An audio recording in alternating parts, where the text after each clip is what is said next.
মাটিরও একদিন মাখা করতে পারি। চুপ কর, এরপরে আমাকে রোস্ট করে ছেড়ে দেবে। কলা পাতা ডান্ডির মাখা। কলা পাতা ডান্ডি মাখা নতুন রেসিপি। এখানে বাদরের মতো। আর এই যে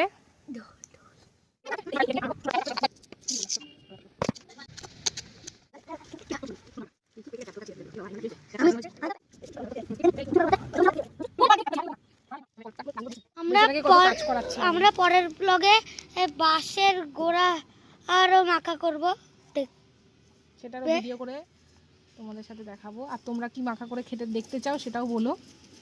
উদ্বাস্তব রান্না বান্না তিরও একদিন মাখা করতে পারি। চুপ কর, এরপরে আমাকে রোস্ট করে ছেড়ে দেবে।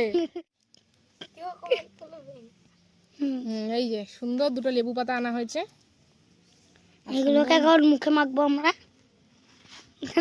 খাওয়ার লায়ক হবে কিনা জানি না। হ্যাঁ একদম একদম। নুন দিয়ে প্রথমে এটাকে ভালো করে মুখে মাখা মেকআপ মানে এই পেস্টের মতো ভালো করে ডলে নিতে হবে। কি রে সেন্টটা কেমন বেরোচ্ছে? হ্যাঁ, আমার নাক বন্ধ হয়ে যায় না। জিত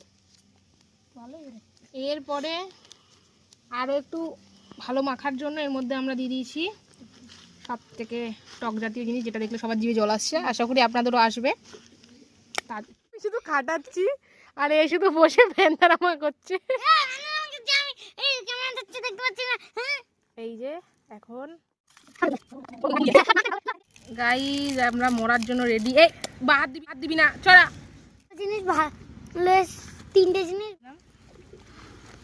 মিষ্টি জি। দেখে ভালো লাগছে না? দেখতে তো ভালো লাগছে, দেখতে ভালো লাগছে কিন্তু খেতে কিরকম হবে সেটা ভালো লাগছে। এটাই হচ্ছে মেন কথা। টেস্টটা আমি পাচ্ছি সেটা। ইয়া মরার বিষ। এবার বলো এটা কি জিনিস? এবার একটা চিবাবি তো।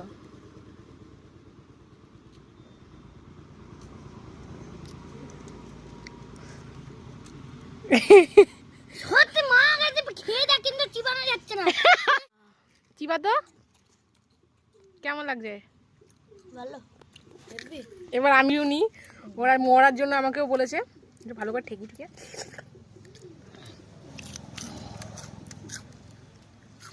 ভালো লাগছে, মরার বিষটা একেবারে অমৃতর মতো লাগছে।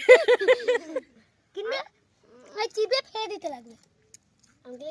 তোমরাও বানিয়ে খেও। আর তোমাদের কেমন লাগলো আজকের এইটা ছোটখাটো? হ্যাঁ বিষটা টাটা। জানতাম না বিষটা একটা ভালো হবে।